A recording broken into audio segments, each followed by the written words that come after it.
A lot of people from America are on it, I see, with WhatsApp numbers that are from the States. Guess it's kind of, and then there's a lot of Israelis too. They send once a day, I think, updates about the war. And,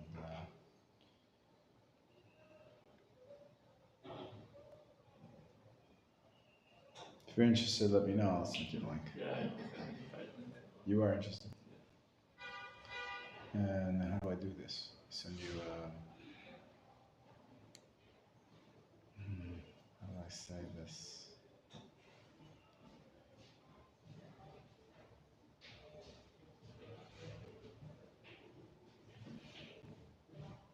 I don't know how to do it.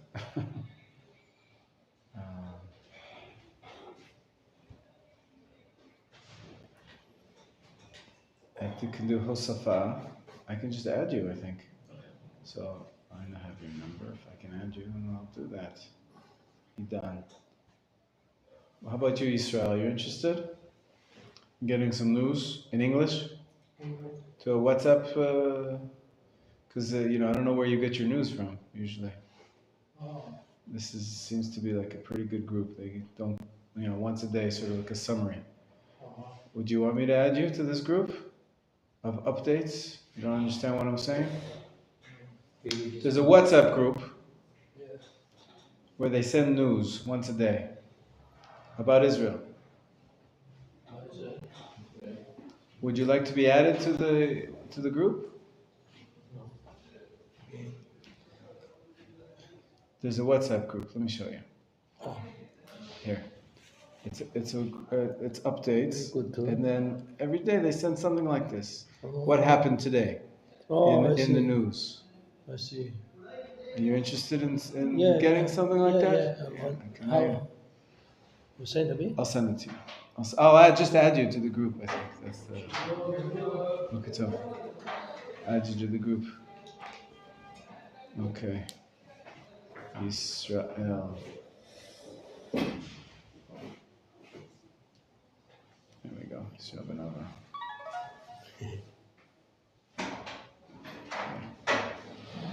Okay, and how about you? You're interested? Also, you're interested? Okay. Okay, it seems to be simple enough to be able to add people. Good morning, good morning. Yosef.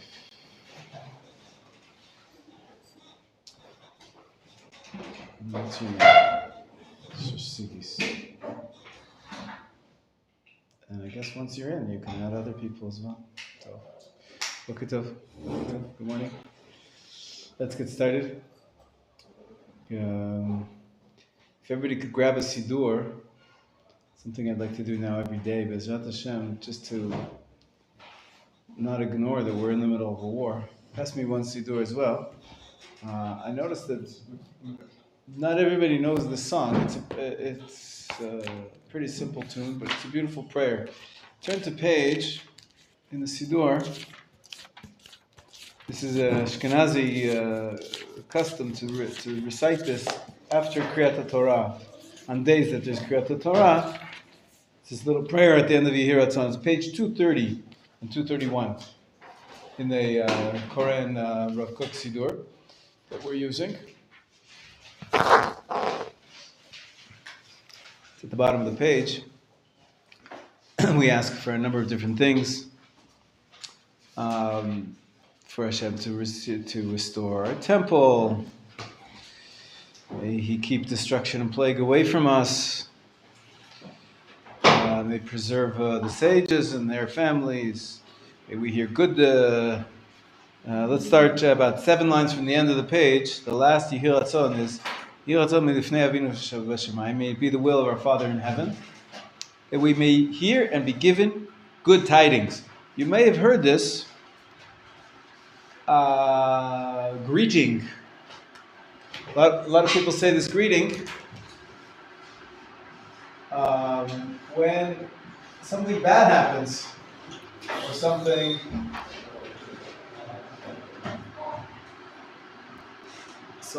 which is troubling, and you don't what can you say? So sometimes you say, we wish to hear for better things.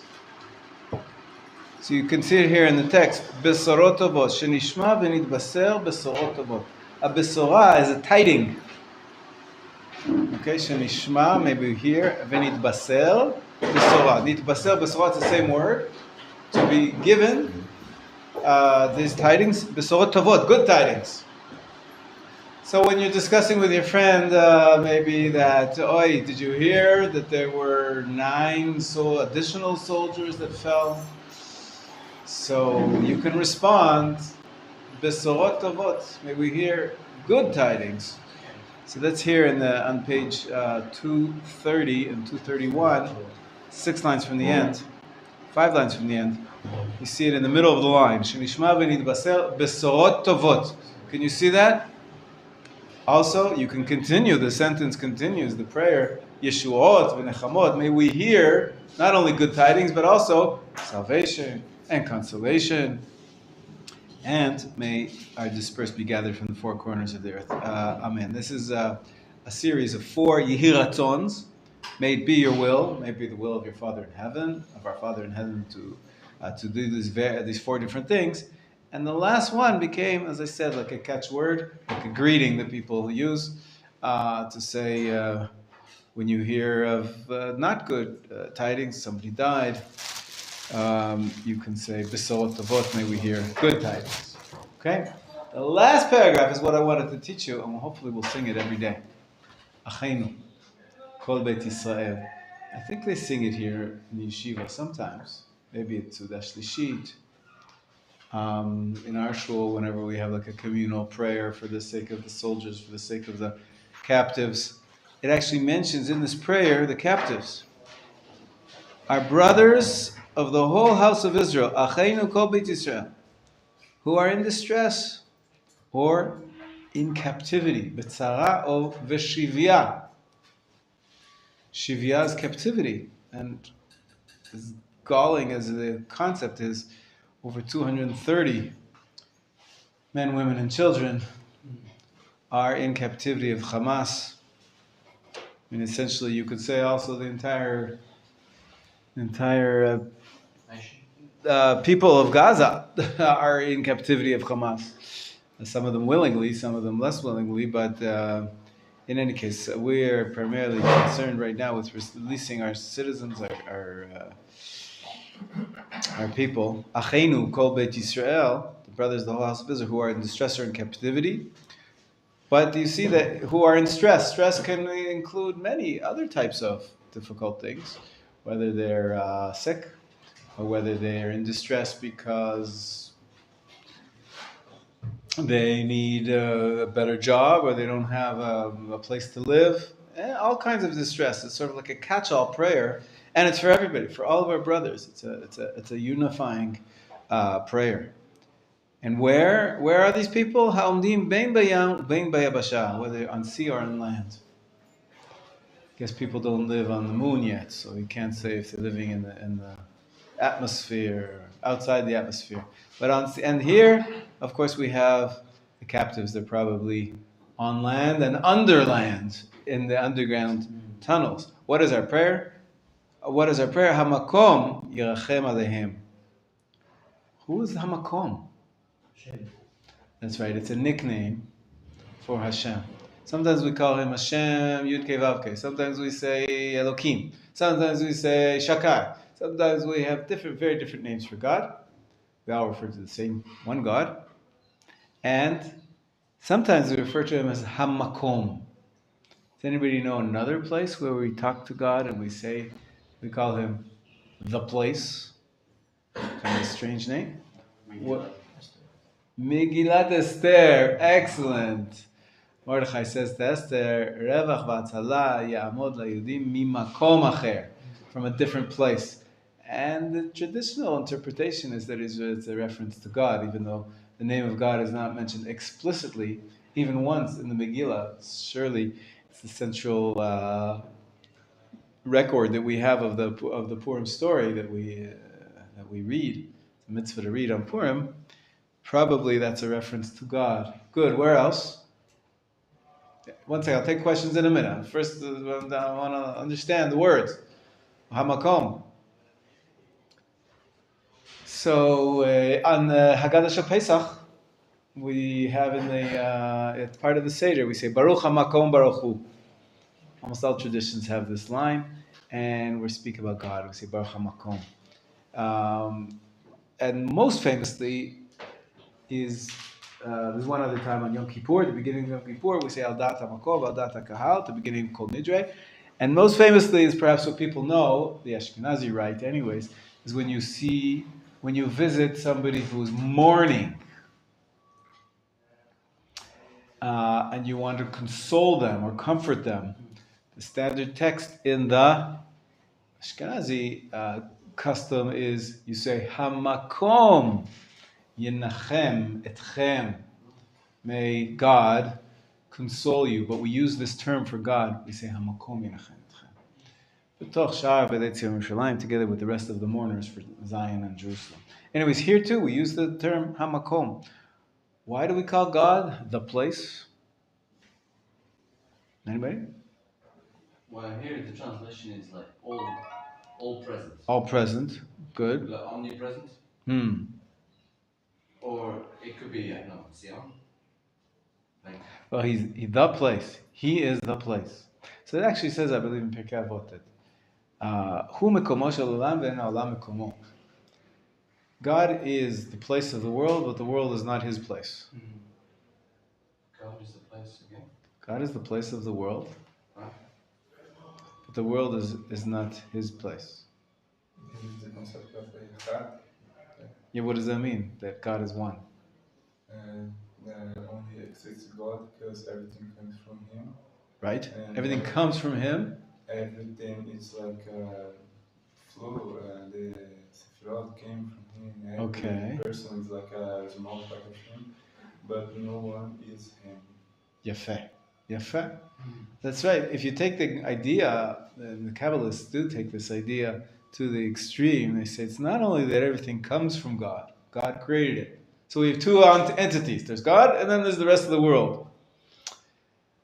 When you think about it, philosophically, you try to think about it, and you say, well, how can anything exist? God has to want it to exist. God's will has to be there. Didn't we talk about the other day about the watchmaker theory? You know, we don't believe in it.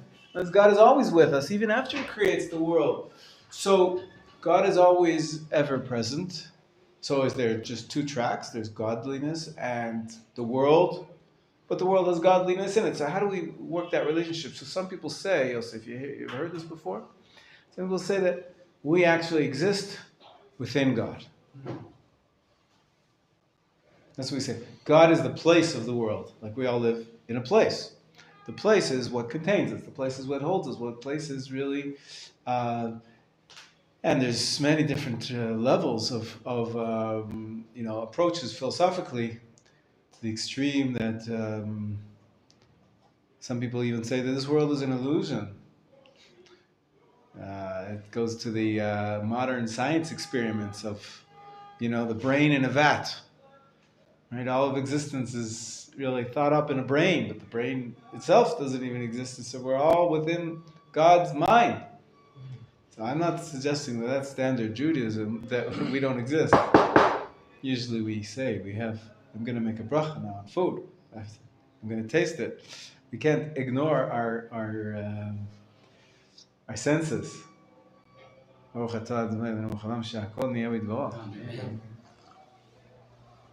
And we thank Hashem for making everything. So without getting to the extreme theological position that we all don't have any existence, it's all sort of extensions of God's existence. When we say that Hu mekomo shel olam, it means that God is the place of the world, meaning that the whole world is supported by God. It's there. We exist because Hashem wants us to exist. He enables all of the world to exist. In that way, He is the place of the world, the place that enables all of the world to exist. And He created us. So that's why we use the term Hamakom. Obviously, we can discuss it for hours. But what do we pray? We turn to Him and we say, may you, Hashem, the omnipresent, the place of the world, have compassion. Yerachem alehem. Compassion on all those people who are in tzara v'shivya, who are in distress and captivity. How much compassion we need to have, and Hashem needs to have on them, and lead them out from distress to relief. Phrase number 1. From darkness to light. Phrase number 2. From oppression to freedom. Phrase number 3. Darkness to light. From in the tunnels to hopefully seeing the light of day. And to freedom, right? Shiabud li geula. From freedom to geula. Freedom here, geula translates as freedom. Geula means redemption. From being enslaved to being redeemed. These people, usually we speak about the mitzvah. The greatest mitzvahs in the Torah is to redeem captives. Pidyon, shvuim. Here, shiabud and geula are the terms used. And then we say at the end, you might know this from the Kaddish, hashta. It's an Aramaic word. What does hashta mean? Now, achshav. Ba'agala. Ba'agala means swiftly. Ubizman kariv, and soon. So now, swiftly and soon. V'nomar amen. Okay, so this is said every Monday and Thursdays, but many times when there's a communal prayer on behalf of a time of distress for a group of Jews, there's a specific episode, something happens to a Jew, really anywhere in the world, we pray for our brothers. And this is how the tune goes. Idan, you don't want to bring your violin? You don't want to bring it down? And you don't want to bring your guitar? You don't have a guitar? I don't have a guitar. Who has a guitar? No. Stephen, where's your guitar? Do you have one? At home. At home. Okay.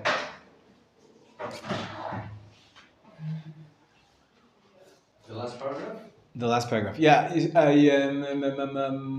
Hananel, you wanted to ask a question. Thank you for waiting. It's okay. But I want to tell something that, for example, I'm wearing a kippah right now. I'm a Jew.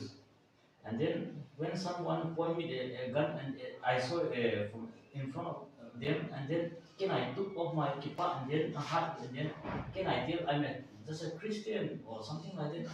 It's a good question. It's a very good question. Unfortunately, yeah.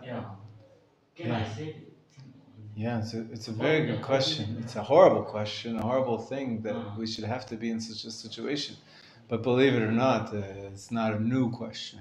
If you go to Europe, if you walk around any city, Sure. any cities in America, you can't wear a kippah.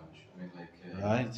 Yeah, It's dangerous. In some places, the authorities tell you to take off your kippah because they'll kill you. The anti-Semites will try to kill you. So the quick answer is yes. It is allowed to protect yourself. Saving a life is the most important mitzvah there is. One of the most important mitzvahs there is. Save a life. And if a kippah is a nice custom, and it's important to be proud and to wear it, but if it's going to, cause you to have violence against you, to be in danger, it is allowed to take off the kippah. It's even allowed to take off the kippah if you need to for business purposes. Some people in America, they're very religious Jews, but when they go to work, they don't wear a kippah. They have to find a way when they eat to go somewhere where they can put on the kippah only for eating, or for when they say prayers. But when they're at work, they don't wear a kippah. A lawyer presents in court. He says, if the lawyer happens to be an anti-Semite, my client will lose $1 million because I'm the lawyer, I'm representing him, and I look like a Jew. So do I have the right to cause him $1 million a loss? So many, also in America, that happens today, and in Europe for years, in Germany, before the Nazis, of course, but there were a lot of German Jews didn't wear a kippah, even religious Jews. I'm not talking about people who are leaving and who are not proud to be Jews. That's something else. But even proud Jews, there was a custom of religious Jews that you don't wear the kippah all the time. Baruch Hashem, we live in a different age. However, some things don't change, and there are people out to get you because you're Jewish. as you know, as you experienced. Unfortunately, I just saw last night, I think, that there was I didn't watch it, Baruch Hashem. I didn't watch it, but there was an Arab, an Israeli Arab, who was at this party 3 weeks ago, and he tried to tell them, "I'm an Arab. Don't kill me. Don't shoot me." He spoke to them in Arabic, and at first they sort of stopped, but then they found his dead body as well. So it doesn't always help with these murderous thugs and crazy Islamic jihadists. It doesn't always help, but it could help. And if you think it'll help, then there is room to protect yourself. Now there is a harder question. It's not such a hard question to take off the kippah, although it's hard for us because we're supposed to be proud Jews. But if it's going to cost you your life, then I think there's no question that you can take off your kippah. Many Jews would choose not to. So if I have to die, I'll die as a Jew, a proud Jew. And if they, it's a test of my faith. I think you have the permission to keep it on if you want to, but essentially you may be risking your life. It's not so simple to allow you to risk your life, but I think it can be justified. The standard is, if it's going to save your life, you take off the kippah. The harder question, halachically, is what happens, and this happens for many, many Jews in Europe. They tried to save themselves. Can you go hide? So you're going to hide somewhere, wherever you can hide. So the only safe place would be in a church. Is a Jew allowed to go into a church? No. Generally, a Jew is not allowed to go into a church. There's different opinions, how bad it is. Is it the idol worship? We talked about it the other day a little bit. But the standard assumption is a Jew should never step foot in a church, a place of worship of Avodah Zarah. So there's a cross there, and they worship Jesus. That's idol worship. So that's a big question. But you need to save your life. So we say it's one of the most important laws in the Torah to save your life. What are the 3 exceptions? Somebody asks you to kill someone else. That's right. Murder. You have to give up your life and not murder anybody. What's the other one? Idolatry and sexual. Right. Adultery and idolatry. So if you consider Christianity idolatry, so it's not good enough to say, save your life. Because you're not allowed to save your life if you're through doing something which might be an extension of idolatry. And so this also, by the way, unfortunately, many times the church was not such a great protection for Jews. Sometimes they gave up their children, their Jews, and they gave them to the Nazis in the Holocaust. Sometimes they saved them and tried to turn them into Christians. Sometimes they saved them and they were good, and they actually gave them back after the war. There's all different types of people, and so there's all different types of Christians too. But that's a harder question. If you were to ask me, to save my life, am I allowed to go find refuge in the church? That's a little bit of a harder question. Even there, I think there is a tremendous precedence, because I started to say to you the other day that, how do we treat Christianity? Not always is it so absolutely defined as Avodah Zarah, but that's a tough question. But just to take off your kippah and to tell them I'm not a Jew, it's definitely allowed.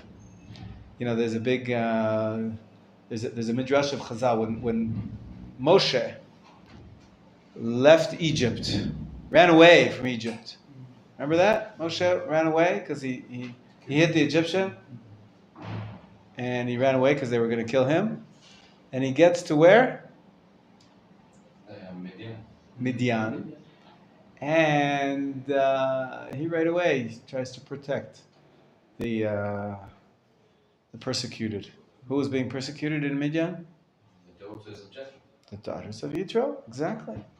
And he sees them on the well, and the other shepherds are harassing them or not giving them their rights. And so Moshe stands up for them, and he saves them. Moshe, the savior. Guess it was in his blood to be a savior. Right? We see that he, even before God designated him or told him. In any case, he saves them. And then, what happens? Where do they go? These girls? Back to the father. They go back to their father. And what do they tell their father? No, it's great guy. They saved by the Egyptian. He says to them, hey, what are you doing home so early today? Usually you come home later. I said, well, this time we had a savior. Who saved us? This is Ish Mitzri Hitzilanu Miyad Elohim. An Egyptian man saved us from the shepherds. And so what does Yitro say? Where is he? Bring him home. And and the love story starts. Right? Moshe and Tzipporah. But our sages point out, with all that Moshe was the greatest prophet ever, and he lived 120, and nobody was ever like him to speak to God, mouth to mouth, as it says in the Torah, and to see God. Unbelievable. Moshe Rabbeinu, he's our teacher, he's our master. With all that, our sages, they have no qualms about criticizing him. And they say here, Moshe had a little bit of a failing, because when the daughters of the Yitro said, an Egyptian man saved us, he didn't correct them. He didn't go and say, hey, I'm Jewish, I'm not Egyptian. Moshe didn't. He let them with whatever they said. He didn't wear his proud Jewish identity on his sleeve or on his head or in his kippah. And this, he's criticized for that by the sages. So there is a tremendous value of standing up to the world and being proud of who you are and identifying as a Jew. And this is what our sages were trying to teach us. It's not so much a question of Moshe, did he sin or not? We're not judging Moshe. Moshe's way beyond, and I'm sure he was on a very high level that we can't even fathom. But the sages are definitely teaching us there's value to identifying as a Jew. And so I wouldn't think of it as a light question, what Hananel asked. If there's a terrorist, can I take off my kippah and pretend, it wouldn't help so much because I look Jewish. I don't know what that means. But theoretically, if I could start speaking English and say I'm not from here, and as if that would save you with these murderers. I don't think that would save you too well. But theoretically, of course, if it's going to save your life, you do that. But it's hard. It's hard to take that course because we're taught to be very proud of who we are and not to be embarrassed and not to hide it and not to be called an Egyptian and let it go by and not protest. In any case, of course, in a life and death situation, by all means, hide in any way possible, wherever you can. Of course, call the authorities, and hopefully you'll get the police or the tzahal to back you up. They're not always available, unfortunately. That's why Sunday, this Friday, B'ezrat Hashem, I'm going to spend my morning at the shooting range, training. To I can buy a pistol. I got the license. Now I have to. I get the full license after I do the training, and then I'm gonna buy a pistol just for protection. The more we have, hopefully I'll never use it. I really don't intend to use it ever. But the more that they know that we have pistols, they'll think twice before they attack us. I hope. And we'll have less attacks, and if necessary, if I can save a life, I'll save a life. But I have a family, I travel the roads with our neighbors who are not great friends of ours, and if they feel cocky and feel confident and want to join their brothers in Gaza, they feel brotherly love, like we're having the opposite type of brotherly love for the captives. They feel like they identify with those murderers. In the most grotesque way possible, then I have to be able to protect myself. So up till now, I've been a little bit lazy, relying on the security team, on the tzahal on the roads. But we see that, and we're being encouraged by the government, everybody who can, bear arms, should bear arms, because this war, as opposed to the other wars we've heard of in Israel that happened on the borders, this current war, the whole point of it is to infiltrate our borders and to come into the civilian areas and just murder innocent people. It's not an army against an army war. It's marauders against civilians, and they're trying to ultimately break down our defenses as well. So that could still happen. We don't know where things are going to develop. So far, so good in terms of full-scale war has not broken out in the north. It's not broken out in the middle of the country with the Israeli Arabs, and has not really taken off in terms of terrorist activities in Yehuda and Shomron. So far, so good. But we can't be complacent and just assume the best. We have to assume the worst. So I decided, together with my wife, that after many years of avoiding it, because I'm not really excited about carrying a gun. They're dangerous with it. There's dangers. It's just, I'm a teacher of love. I'm a teacher of love, not hate. You just need to install a safe at home? Probably install a safe too, yeah. So it's an expensive thing as well, but that shouldn't be the issue. If it can, help my family and help the Jewish people, I'll do what I can. The security team to go, they give them rifles. Of course.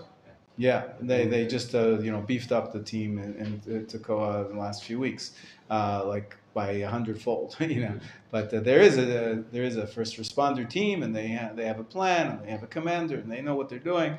But it's also good that every individual should have a gun if they can. And because I live in Tekoa, it's pretty much easy to get permission. I had an interview on the phone. Tell them I'm not an axe murderer or something, and I convinced them. I told them I'm a teacher and I have 4 kids, and and I have a master's degree, and say, okay.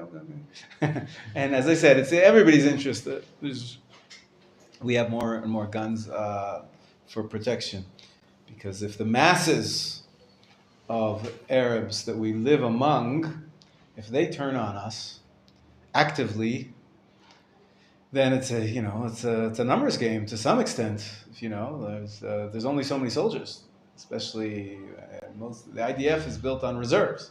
So within 36 hours, we had hundreds of thousands of soldiers on duty, which is amazing. But there's hundreds of thousands of Arabs too, and they unfortunately were given guns, and they have lots of illegal guns, and we have to protect ourselves. Hopefully Hashem will protect us if we do what we can to protect ourselves. So, it's a crazy time, and we have to do what we can in terms of actions. The army is going full out, as far as I understand, with the Air Force and the ground forces and the tanks, and battling. Battling yesterday was a very serious day where 11 soldiers fell pretty much within 24 hours.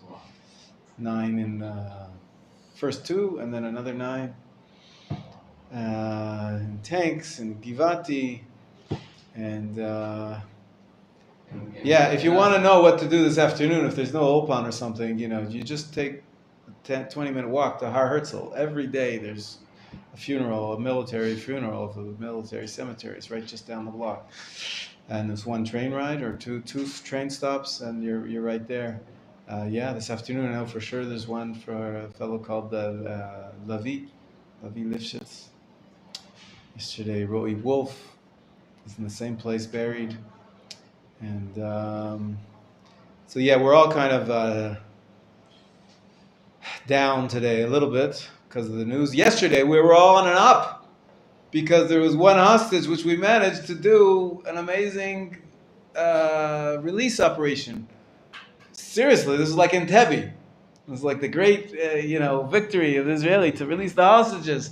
This was 30 years ago in Entebbe, something like that. But this is, real life. It happened 2 days ago. So we were all very happy. Wow, there's hope.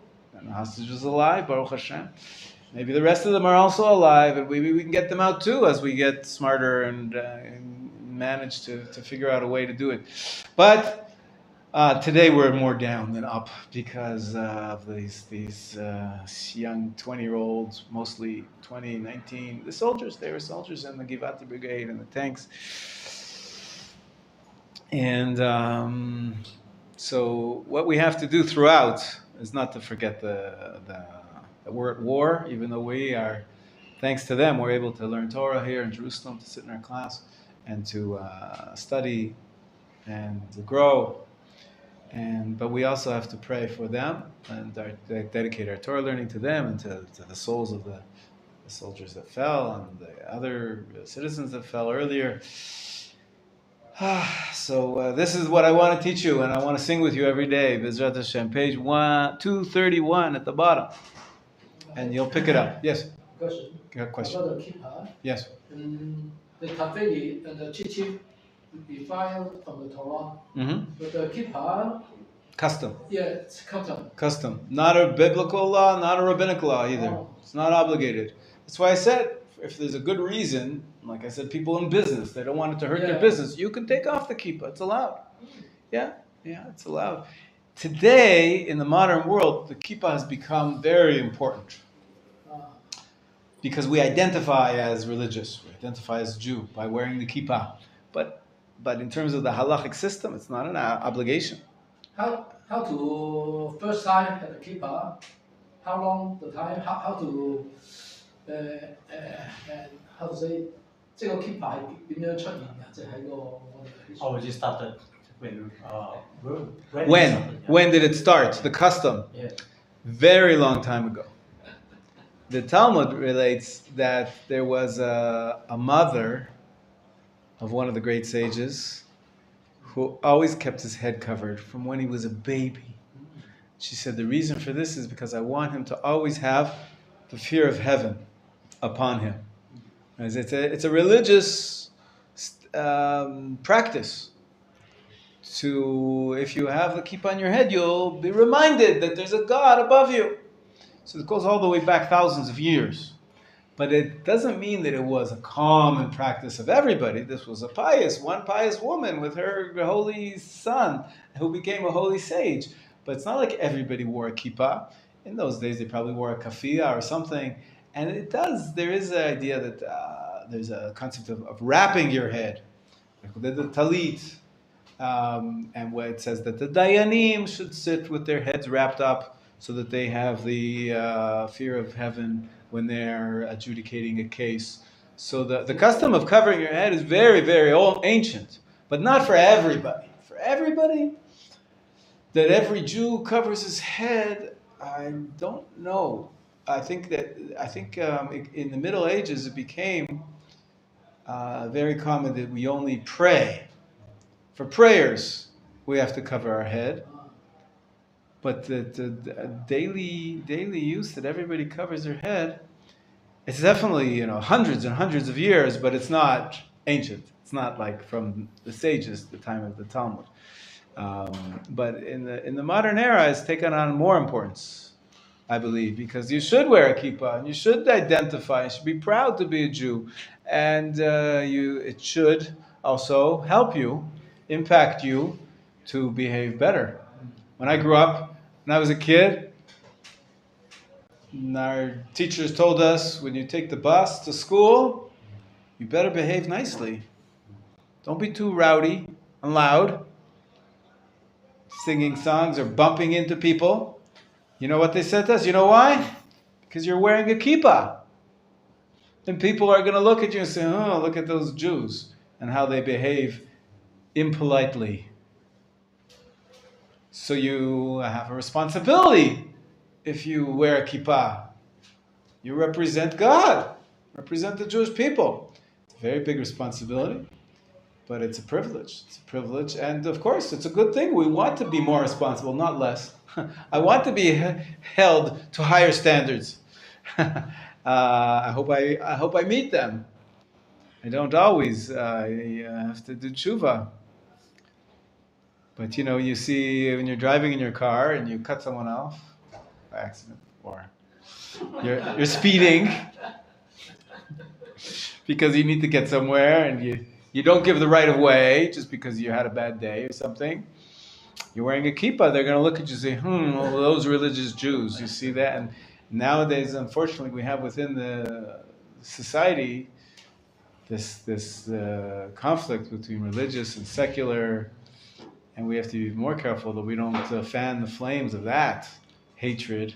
We want to bring people together. In any case, it is nowadays considered to be obligatory by the rabbis. The rabbis say, any rabbi in the world, you ask them, should you wear a kippah? They'd say, yes, you should. Nobody's going to tell you it's a rabbinic law or a biblical law. Everybody knows that it's a custom, but customs can be obligatory as well. They will say that if there's a need to take it off, you could take it off, like Hananel asked, and of course, that situation for sure you can. Although it does go against the grain of being proud and identifying, and usually we say that it's a great thing to wear kippah. If you'd ask me which should you invest in if you have only $1 and you can buy a pair of tzitzit or a kippah? $1 Tzitzit. $10, okay? Tzitzit are very cheap. Tzitzit are very cheap. The answer is tzitzit, because it's a biblical mitzvah. Kippah, even though it's a very important custom, it's not an obligation. Now, Baruch Hashem, we live in a very rich society, and the real answer is, who says you only have $10? Get another $10, and you bear both. Right? If you really, it's important to you, you'll find that you'll go work for a job for a few hours, and you'll get another $10, and you'll be able to buy both. But I'm just trying to demonstrate the principle. The principle is, of course, you should wear a kippah, but it is halachically only a custom as opposed to an absolute mitzvah. Now, tzitzit is a little more complicated because you don't actually have to wear a tzitzit. It's only if you have a four-cornered garment, then you have to put the fringes on the four corners. But most of my clothes, look at that. Most of my clothes don't have four corners. So I wear a special garment with four corners so that I can do the mitzvah of putting the fringes on. But essentially, you're not violating any law if you don't wear tzitzit. So that's a little more complicated than what I was describing. But it is biblical as opposed to, you have the opportunity to do a biblical mitzvah. If you buy a four-cornered garment and you put tzitzit on it, so you're fulfilling a biblical mitzvah. Whereas putting on a kippah, not necessarily is it you're not fulfilling any mitzvah. So I still stand by, you should buy with the $10, buy the tzitzit first, and buy the kippah second. But if wearing the kippah is going to make you a proud Jew, and that will instill confidence and dedication, so that the next day you'll buy tzitzit, and maybe the next day you'll buy tefillin, and maybe the next day you'll pray, and maybe the next day you'll keep Shabbat, so then the kippah can even be more important, right? Depends what it means to you and why you're doing it and how, So every situation is a little bit different. Another question, yeah. If we buy the kippah, should be at the religious shop or the commercial shop also okay? Yeah, anything. There's no rules because it's not a law, right? For tzitzit, it has to be made in a particular way with intention that it's for the sake of a mitzvah. It has to be made by a Jew. But a kippah, anybody can make it, and you can take I know some people wear a kippah made by Arabs.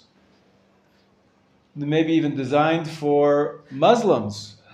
There's some Muslims that wear a kippah. A white one with knits, right? But for some reason they like that style, so they buy one of theirs. There's no problem with that. I think the Pope wears a kippah, doesn't he? Yeah. Usually a red one, right? Or all the top. Yeah, the top Christians, the cardinals and so forth, they wear kippah.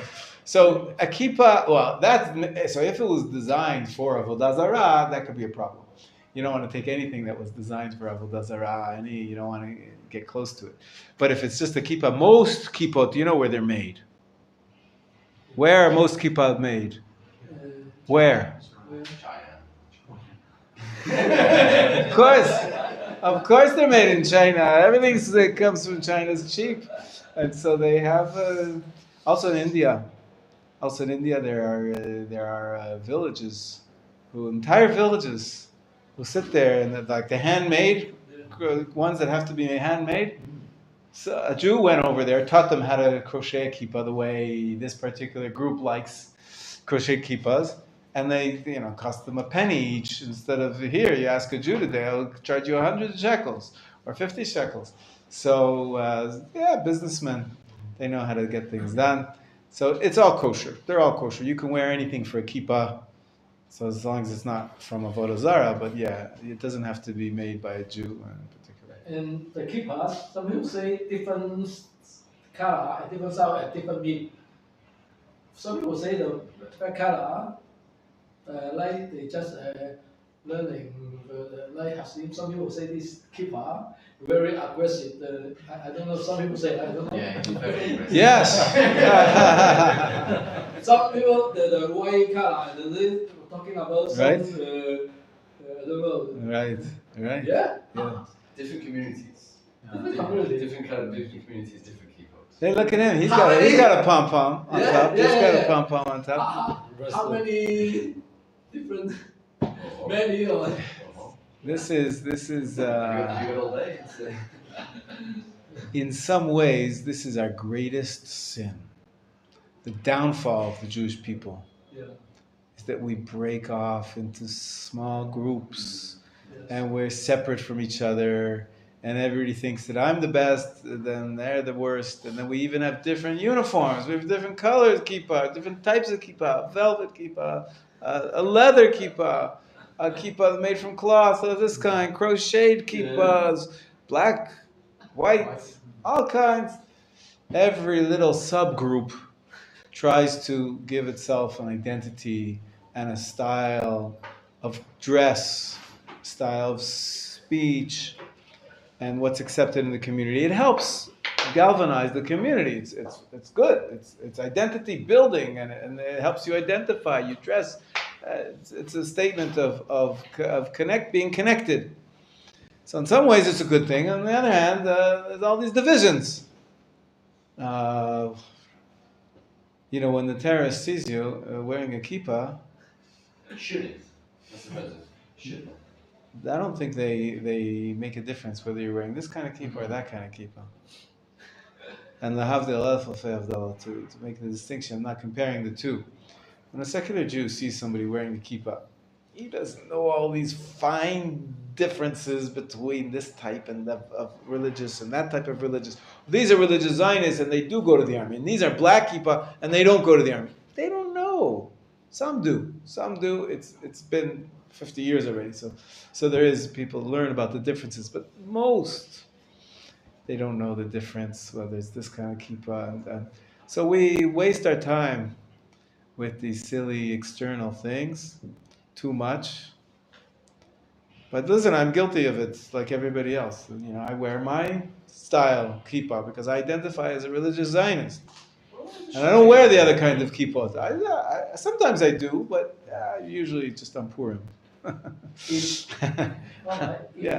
Sometimes maybe business or vacation go to the Arab or Muslim country, we should keep, or for example Egypt, for example the Jordan, Malaysia. Right.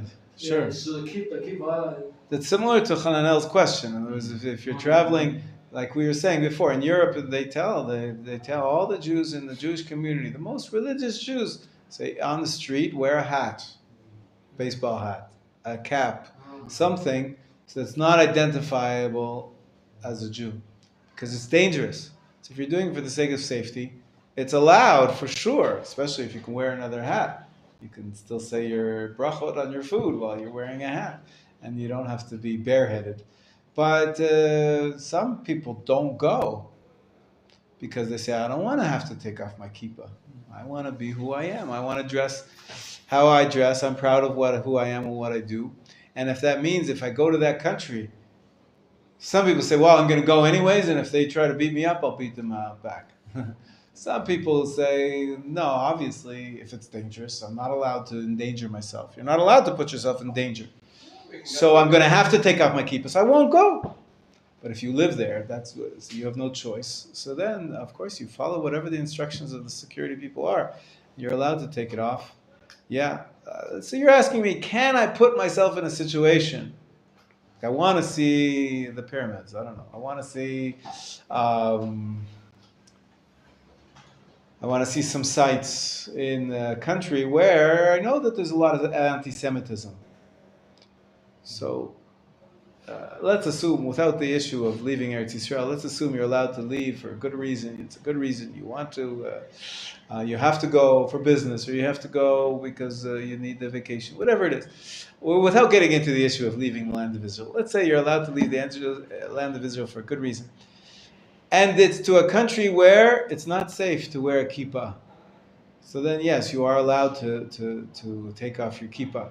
Should you choose to go there on vacation, where you're going to have to take off your kippah, that's a little bit harder, to justify. But as I said, if there's a good reason, that can be justified. I don't want to discuss that whole issue of, but like I said, wearing a kippah is not an absolute halachic obligation. So if you need to, for security reasons, take it off, you should. In most cases, you should take it off. And if you can wear a hat instead, great. If not, you can even go bareheaded. Like I said, the full community in Germany for years, they were, all the religious Jews were bareheaded, except when they went to the synagogue or when they came home or when they were eating.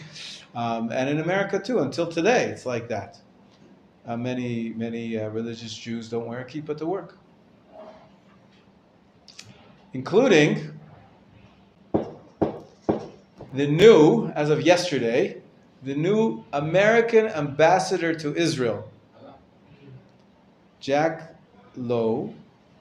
He's an Orthodox Jew. Yeah, he keeps Shabbat, he puts on tefillin, he prays, I don't know, 3 times a day, I assume, he prays. And he doesn't wear a kippah when he's at the White House, when he's in the politics. He's a lawyer, but he doesn't wear a kippah all the time. But he's an Orthodox Jew. He keeps Shabbat. He keeps. He prays in an Orthodox shul, but he only wears a kippah when he's going to shul. And doesn't. Everybody knows he's Jewish, but that's the custom in some communities. That's the custom, that you don't wear a kippah in your public life, but you do in your private life. So there is such a tradition. Of course, we would like that to be safe for everybody to wear a kippah, and we'd like it to be that every Jew is proud and doesn't have to worry that people will be discriminating against you because wearing a kippah. But we don't live in a perfect world, and so there is some flexibility there. Okay? All right. Ready for Achenu? Page 231 at the bottom. I guess I'll just use whatever key and you'll figure it out, okay? Achenu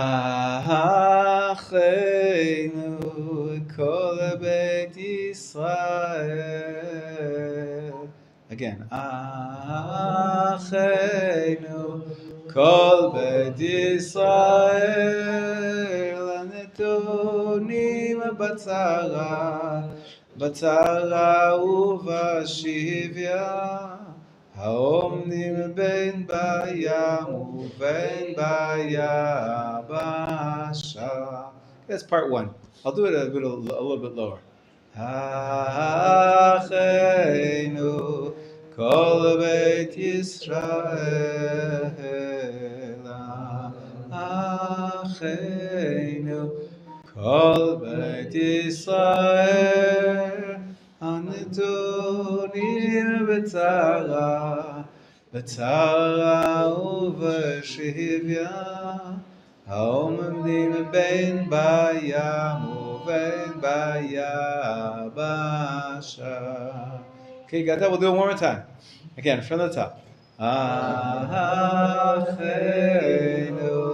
כל בית ישראל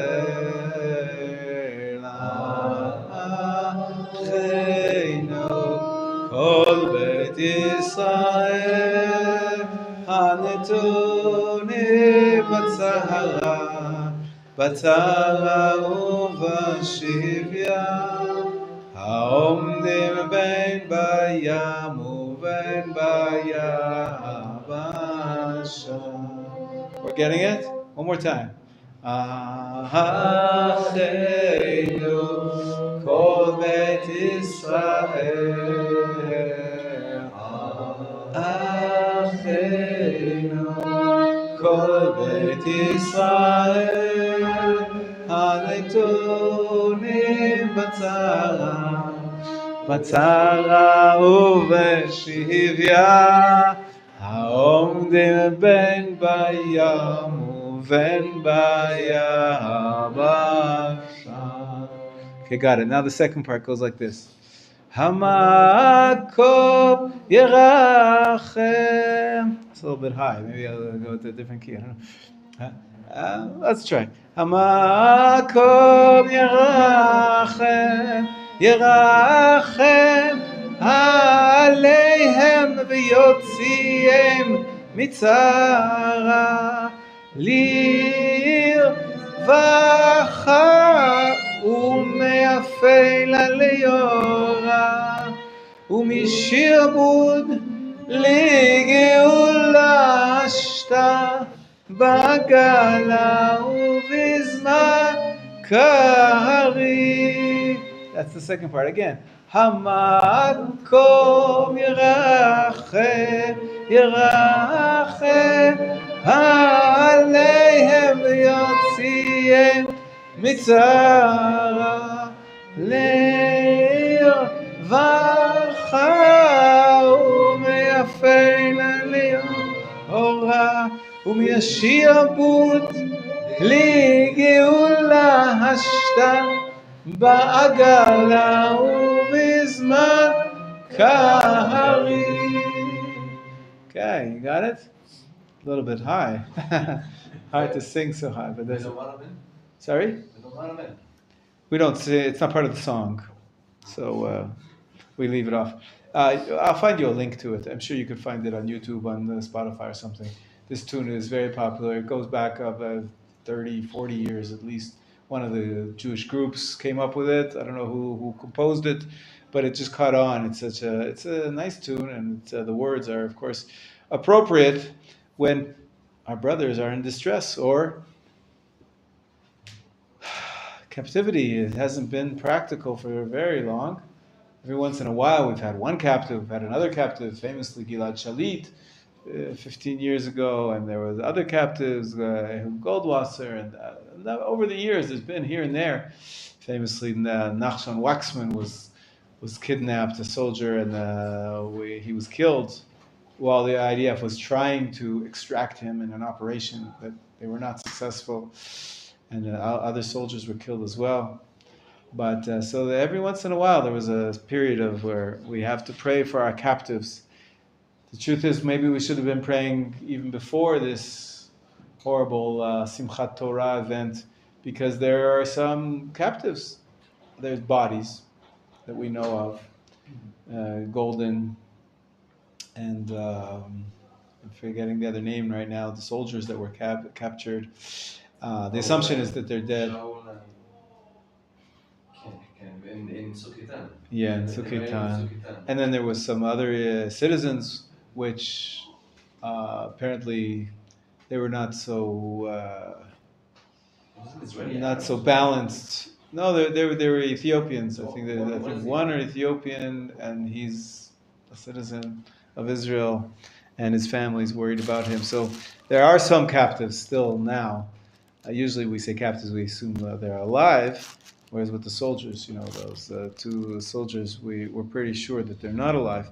But we still want their bodies back.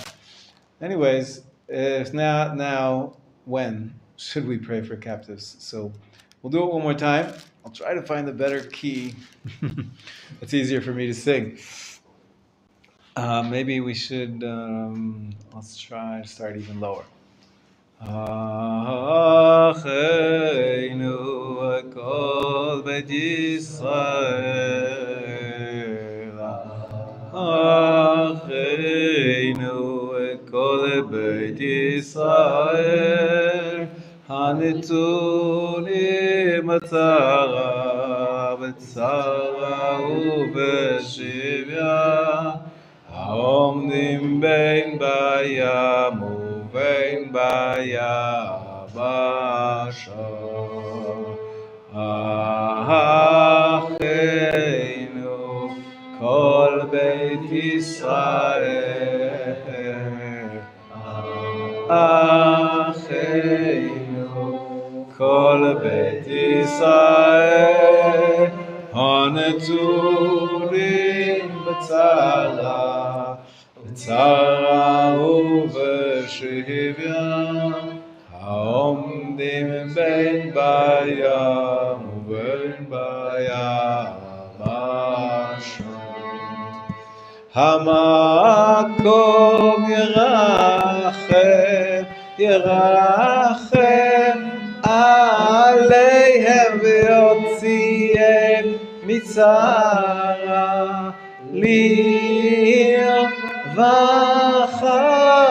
ומייפלה לאורה ומישיעמוד לגאולה השתה בעגלה ובזמן כהרים. One more time. המקום ירחם עליהם יוציאם מצרה לרווחה ומייפלה לאורה ומשעבוד לגאולה השתה בעגלה ובזמן כהרים. Yafeh. Thank you so much, Idan, for the accompaniment. Beautiful. All right, so now we.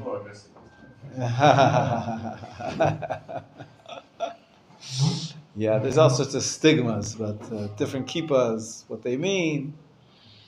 Don't waste your time on that stuff. We're all Jews. We're all religious Jews if you're wearing a kippah usually.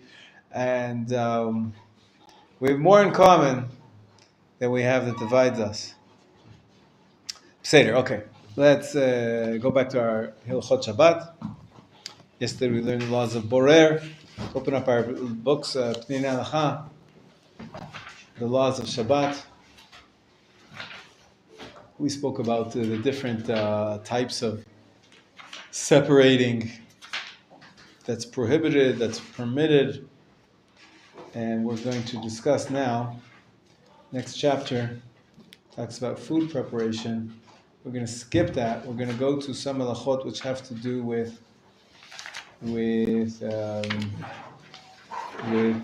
clothing. Clothing is a basic need, just like food is. And building the Mishkan, there were all sorts of textiles that they had to weave from wool and all sorts of sewing and tying knots that are connected. The most important one we started in yesterday on page 254 is the prohibition of libun, laundering, cleaning or whitening clothes, right? Libun comes from the word lavan, making clothes white. That's, in the ancient times, they didn't have as much colorful clothing that we do now. They had some, but it was more of a luxury. Because having white clothes is always considered to be clean. And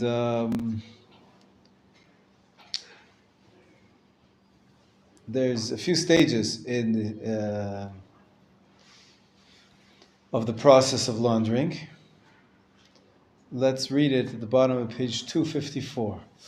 Okay, Shmuel, you read for us, please. There are three stages. Or read from the beginning, section 3. It's chapter 13, section 3. Yeah. Krisa comes from kibbutz, that's right. Krisa in modern Hebrew for laundry. And page 254.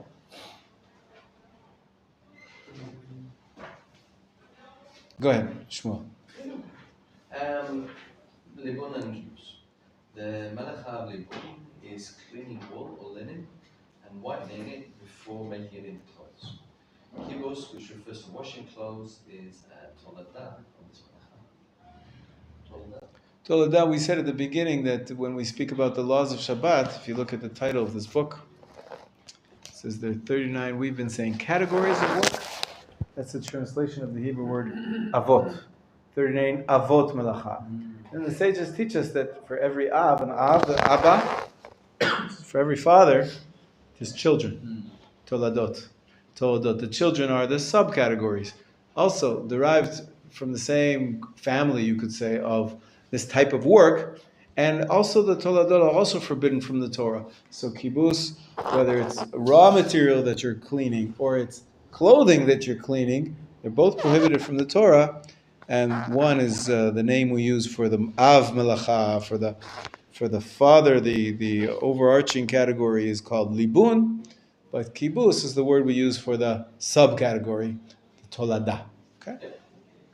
And Go ahead. 3 stages of kibbutz: soaking, scrubbing, wringing. Since in each stage some of the dirt in clothing is removed, each stage is prohibited by Torah law. We will now describe these stages in detail. First, kibbutz is done by soaking clothing in water. Soaking causes stains in clothing to become lighter, and some of the dirt absorbed in the clothing is removed and transferred to the water. Therefore, it is prohibited by Torah law to soak dirty clothes in water. For example, one may not leave dirty baby clothes in water, even though he intends to do primary washing after Shabbat, since the soaking begins the cleaning process. Right, and we said yesterday an example, like I just did now. I saw that I got my stain on my shirt, took a little water. It's very weak tea, so it's like water. And I put it on.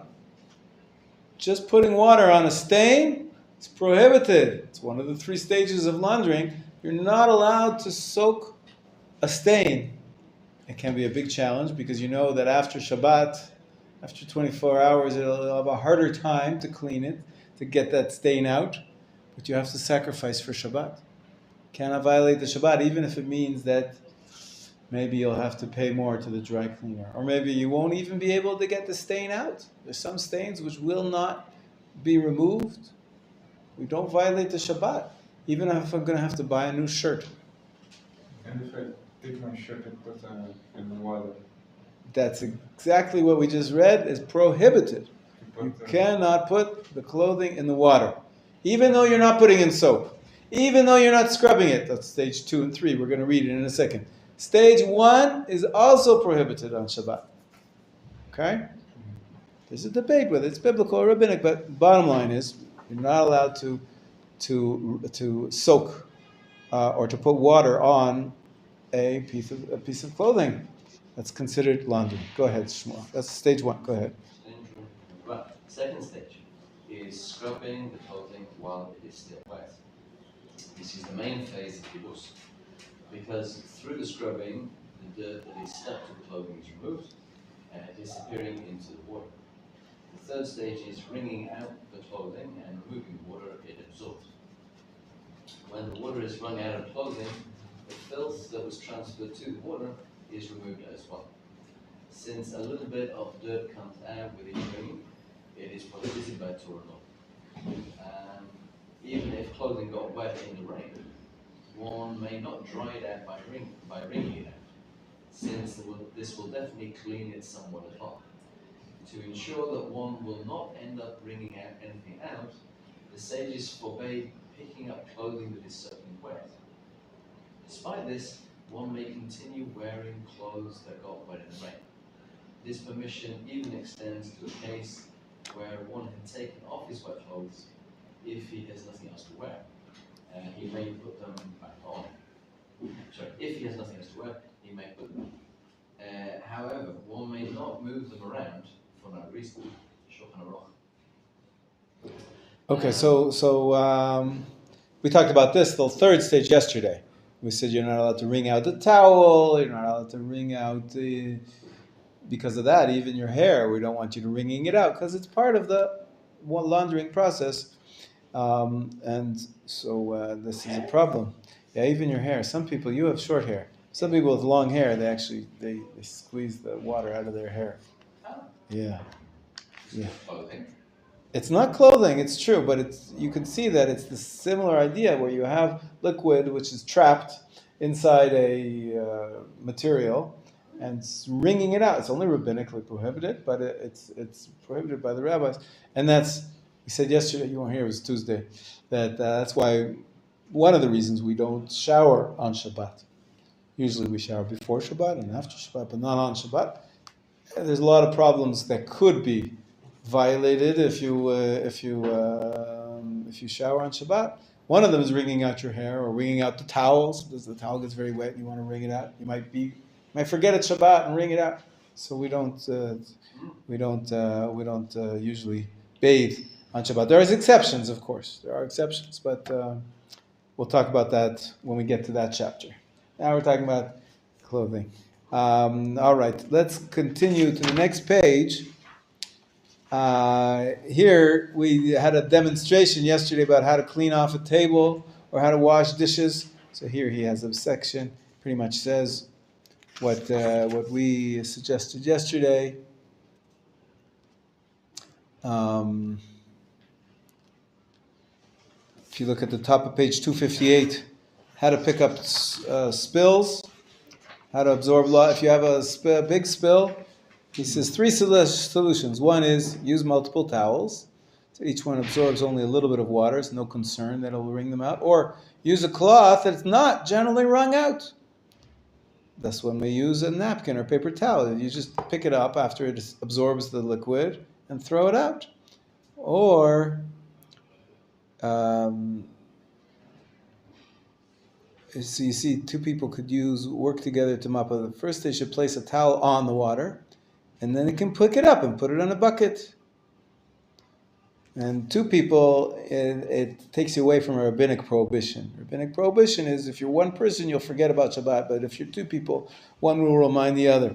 So if there's 2 people around, you can use that method and soak it up with a towel, and then you put away the towel gently.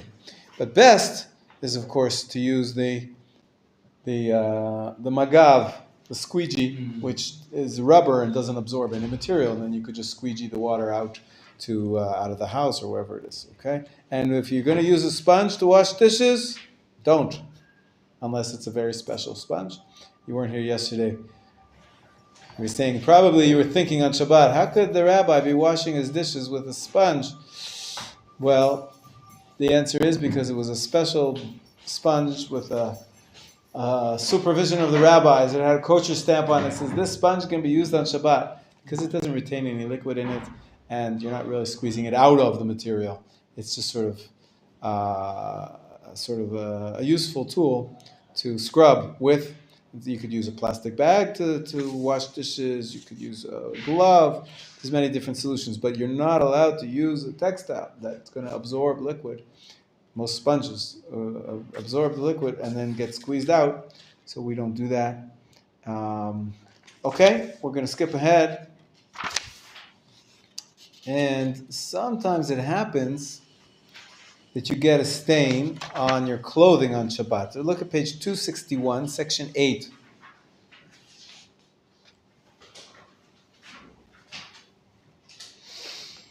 This is perhaps the most practical implementation regarding laundry. Okay, you don't do your laundry on Shabbat. Anyways, it's electric and you use a machine nowadays, most people. But what about when you have a little stain like I just demonstrated for you? So he says here, page 261, section 8. Okay, Stephen, you want to read it for us? And removing stains and dust. As we saw above, section 3, kibbutz is generally accomplished using water or other cleaning agents. However, even when one does not use water, one may not remove stain from clothing via scrubbing the way one does when washing. One may, however, remove a stain using a shinui. There are 2 types of stain, mild stains and serious stains. Mild stains may be removed using a minor shinui. When necessary, serious stain may be removed using a major shinui. Let us explain.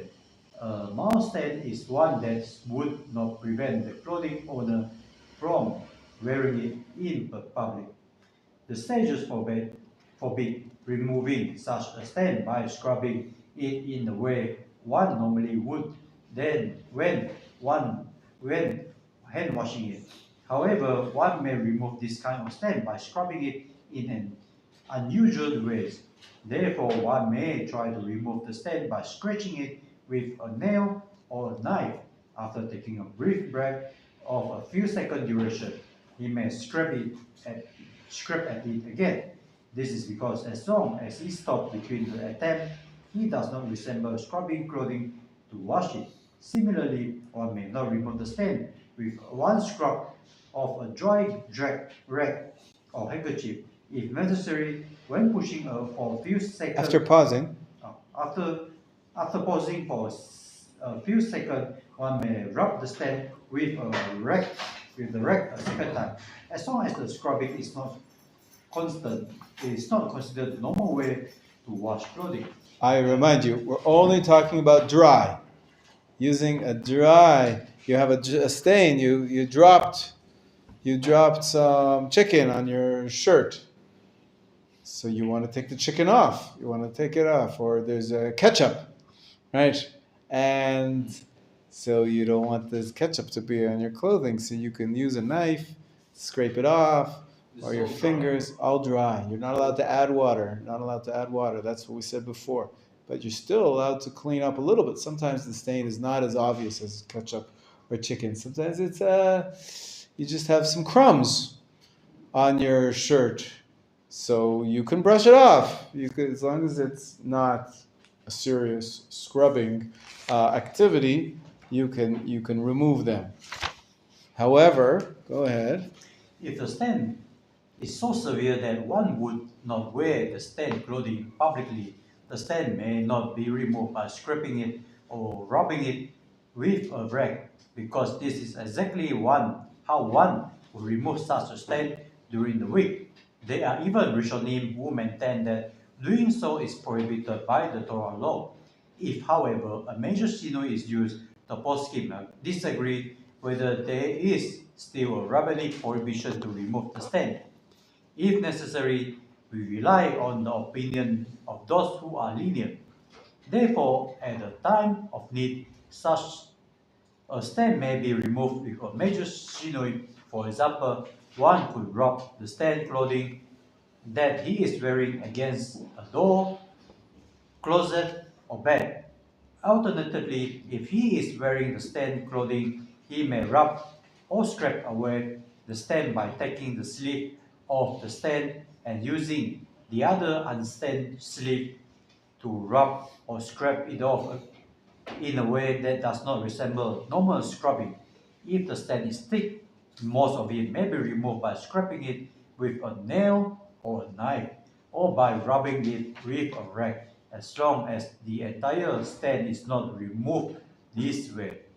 The rest must be removed with a major shinui. Okay, so this is it's a leniency that he says you can, if you really do it in an abnormal way. Like, let's say I had a stain here, so you scrub it with the other shirt, with the other sleeve. That's what he suggests. Or rub it against the wall or a table or something like that to get off the stain. He's lenient about that. Other rabbis are more machmir, and they say you don't remove stains from your shirt. The external part, like I said before, a piece of chicken or the ketchup, so you can take off from the outside so that you don't have a glob sitting on top of your shirt or your pants. That part you can remove, but to try to scrape it and to remove it from within the fabric so that you don't see the color anymore, that is on you're on shaky ground permitting that. It's too similar to laundering the clothing, and can you like press a paper towel on it to try to absorb some of the, and just throw the paper towel away? So you weren't here yesterday. We said you never press down on the paper towel. You can put a paper towel on top without pressing on it. But pressing on it, you're going to be doing the squeezing. It's going to be squeezing, and so you can put something on top to absorb it, as long as you don't squeeze it out, and then you carefully put it away without squeezing it. I can't squeeze it indirectly with a fork. No, not allowed to. Sorry, yes. The babies in Mark 1, Good question. Very good question. I wonder if he's going to talk about it here. 1 second. He should. He should talk about this here. Baby wipes. Baby wipes is like a little cloth that has some liquid inside of it. It's not, there's different kinds. The answer is that it depends, really. If it's really soaked with water, like most of them don't come that way anymore. There used to be that really there would actually be liquid inside the package. And so there was so much liquid inside the package. So then that's exactly what we said is prohibited, because you're going to be squeezing out the liquid. Most wipes today, most baby wipes, they have some moisture for sure, and so they have liquid in them, but it's not distinct. And what most rabbis say is that when you use a wipe to clean something up, not on textile, you can't put that on textile because basically you're trying to get the water from there into the textile. But if you want to clean the surface, your book gets dirty, and you want to clean it up with a wipe, not adding any more water, just cleaning the surface. On my phone, sometimes you take a wipe and you clean it off. There, many rabbis are permitted. You know why? They say your task is to wipe clean the surface. In order to do that, the liquid which is on the surface of the wipe is enough. You don't need to squeeze out the liquid from inside the wipe in order to do that cleaning. And therefore, if by accident you do squeeze a little bit, and that's not your intention. Your intention is just to use the moisture which is there and not squeeze it out of the wipe. And so the wipe has some moisture on the outside, which is good enough. That's what you use to clean a baby, of course, and to clean a surface. So many poskim allow you to use most of the baby wipes if it's not too wet.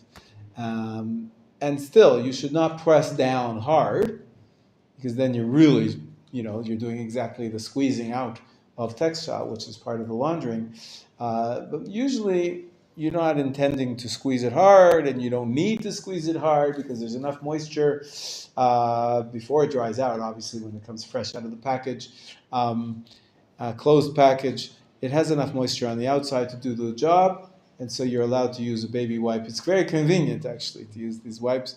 It's the only type of liquid or moist towel that you're allowed to use on Shabbat. Don't get confused. Otherwise, we have to be very careful of using water with textiles. Okay, so far so good? Now what about dust? Dust. Go ahead. One whose clothing gets dusty. One whose clothing gets dusty may not remove the dust in the normal fashion by shaking out the clothing, heating it, or rubbing it. However, one may flick the clothing with one finger, as this is a major shinui. When the couch is dusty, however, one may beat it to remove the dust, since a couch is not considered clothing in which one is embarrassed to be seen. Beating the dust out is not considered kibbutz. However, one may scrub the couch. One may not scrub the couch in the way one normally cleans it. If something unwanted is resting on the garment, may not attach to it in any way, it may be removed. Therefore, one may remove a feather, cotton, a thread, or the like from clothing. Right. Sometimes you have a sweater and you have like a white or a red thread. It happens. There's threads around everywhere. We have lots of textiles. It's not part of the clothing. It's not mixed in, and it's not stain that's within the fabric of the clothing. It's just something external.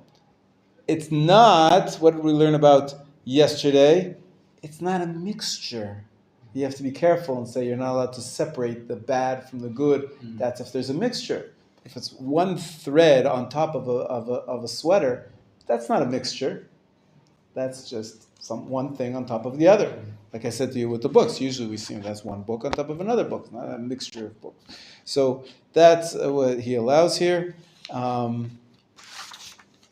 But yeah, this can be challenging, not to launder your clothing on Shabbat. Are like in an unusual way. This comes again and again. Yes.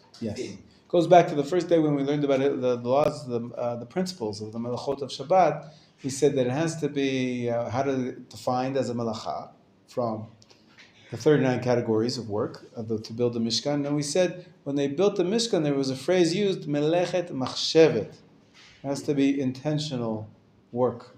And the sages defined the five conditions for violating a biblical type of work. One is that it has to be intended, it has to be wanted to happen. One, it has to be for the intended purpose of what the original melacha was done. One is that it's done in the normal way. One is that it's done for permanent results, not for just temporary. And the last one is, I think that you were aware of it. Your intention. It's more than intention. I did already. It was in a day that you weren't here, but we covered it in chapter. What chapter was that in? The Principles of Melachot, probably chapter 2. I think it's in chapter 2. I'll show you exactly where it is, if you want. No, chapter 3. What was that? Constructive, not destructive. Constructive, not destructive. Thank you very much. It's chapter 9. Thank you. And you wrote them down, huh? Good. It's in chapter 9. Chapter 9? Yeah, section 1, in the bottom of page 140. We're going to be using, we use these principles over and over to avoid any kind of biblical prohibition. But the last paragraph on page 140. Those are the... and by the way, in here, I'll just show you, because it's fun. In this book, they have an entire 2 pages where they go through these principles, show you what it looks like, and we can do a brief review.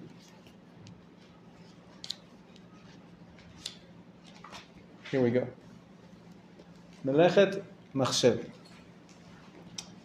Many of the requirements necessary to consider an act of malacha are learned from the term melechet machshevet, an act of craftsmanship.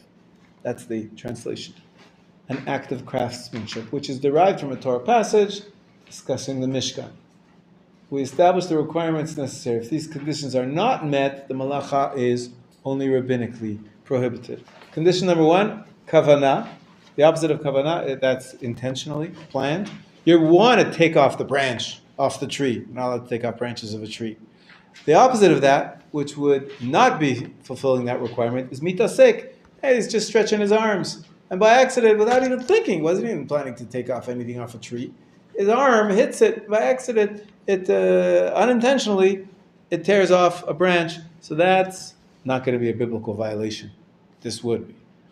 Second, kavanah, different type of kavanah, and this is that you perform the act exactly the way you wanted it to be. Here you were planning to take down an apple without a spot on it, and you do. Biblically prohibited. You're doing exactly what you intended to do. This is a second type of mitasek, that you intended to get the apple with the spot on it, and by accident or without thinking, you plucked a different apple, an apple which doesn't have on it. So you intended to pluck an apple, but not this apple. Even that takes you down one level. You're not going to be violating a biblical command because you didn't actually do the action you intended to do. You did another action by accident. You picked the wrong apple. You get out. The first one is prohibited. On the second one, the mountain. This is prohibited from Torah law. Yeah, you violated Torah law because you picked the one you want. Exactly. That's right. Third is this is very interesting. This is also going to come up a lot, and so it's good we review the basic laws. Here, this fellow is dragging a bench, but it's a very light bench. He just wants to move the bench from one side of the yard to the other side of the yard. Is there a problem with moving a bench? There's no problem. what could be the problem of moving a bench in a yard? Digging the soil. That's right. It could be that when you drag it, it creates a furrow, which is plowing. Creating a furrow in the earth is a problem. But he doesn't want to plow, he just wants his bench. So it's allowed. Aha, with a condition. If it's a very heavy bench, and it for sure is going to happen, when you drag a very heavy bench into the earth, it's going to create a furrow, so then it's prohibited, even though it's not your intention. Even if it's not your intention, if it's for sure going to be a direct result of your action, it's as if you knew it was going to happen, and it's as if you intended to do it. So it might be prohibited biblically. But this is allowed and this is not allowed. That depends on whether it's for sure going to happen. That, you know what that's called in the halacha? It's a fascinating phrase. It's called psik reishe. Psik reishe, it's Aramaic for cut off its head. What are we talking about? ISIS here? Daesh cut off its head? Chas v'chalila. Nowadays, you can't say that. But the Talmud uses the following expression to say, come off it. If you say, I don't want to kill this chicken. I want the chicken to live. I just want to take the head to show it to my baby so they can play with the head. I guess they used to play with chickens' heads in those days. I don't know, but that's what the Talmud says. And you say, so I can cut off the head of the chicken. Put it back later. I can cut off the head of the chicken and not be guilty of violating the laws of Shabbat. One of the laws of Shabbat is you're not allowed to kill an animal. You're not allowed to kill a living thing. So you say, well, all I want to do is cut off its head to play with it. I don't really want to kill the chicken. And the Talmud says, can you cut off its head and it won't die? It's obvious. If you cut the chicken's head off, it's going to die. Psik reishe velo yamut. Can you cut off its head? Meaning, this is a strange example, but that's the example of the concept that if the secondary ramification of your action is going to happen, for sure, like cutting off a chicken's head, for sure the chicken's going to die, you can't say, I had no intention to kill the chicken. I had no intention to make the furrow. Okay, you had no intention to, but you knew it was going to happen, so it's as if you intended to. There's many different discussions exactly how to understand this principle, but this is another. If you don't intend it, and it's not for sure going to happen, then it's allowed. I'm going to give you an example of something where we use this is, for example,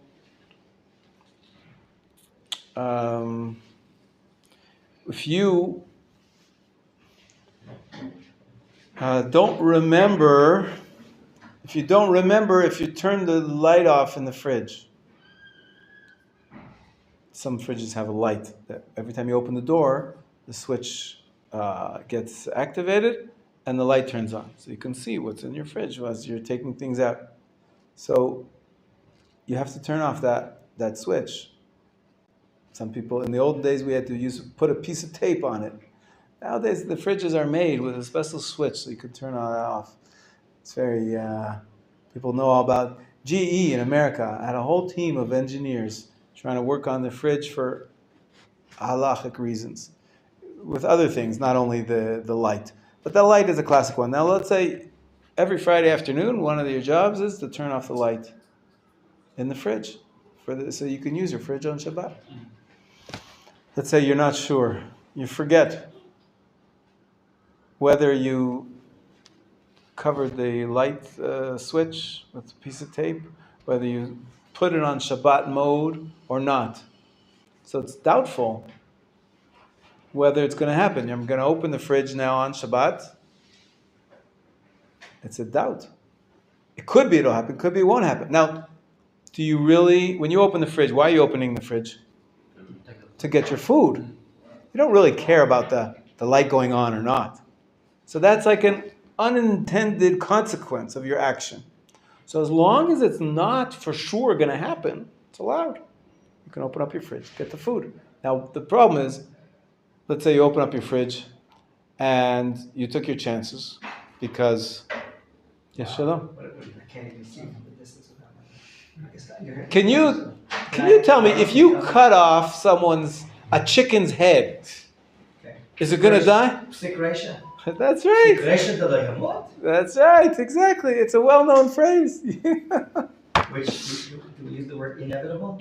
Is that a good word? Yeah, it's a good word. It's a good word. Sure. If it's inevitably going to happen, it's allowed. So. Have you played with chicken heads? No, it's a strange example. I If you were don't a know. boy and you want to play with chicken heads on Shabbos, you say, but we want to play ball. There's no ball. Let's play with the chicken heads. You take a knife and cut off. But my intention was just to play with their heads. Slicha, that's already the right. Yafé mod. Exactly. Thank you. It's a lovely little plant to have. Yes, thank you. So, you see, everybody knows the phrase, psik reisha. So one of the rules of Shabbat, that if it's not psik reisha and it's unintended consequence, then, you can actually open up your fridge. That's another example. What you do, if the light was on, then you can't close the fridge, because you know for sure that it's going to be, flicking the switch and making the light go off, and that's a problem too. So you have to figure out a way to keep the fridge open the rest of Shabbat. Usually we put a broom handle or a bottle of Coke on the floor right next to the door, so you can keep most of the door closed until there's going to be a little slit. It's happened to me a number of times where by accidents happen and somebody left the light on and you didn't realize, so you open up the fridge, but now you know if you close it, you'll be violating the law by turning off the light. And if it gets closed, even by accident, you won't be able to open it up again, because now you know. If you know for sure it's going to happen, then it's prohibited. Even though it's I just want to get the food, I don't care about the light, but it's for sure going to happen, then it's prohibited. It's just an example. Let's just go through the rest of the other laws.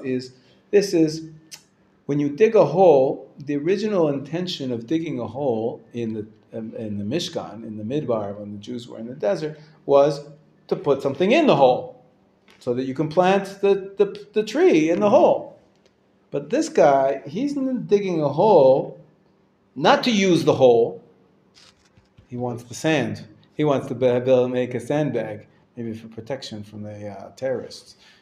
We have in our Yishuv.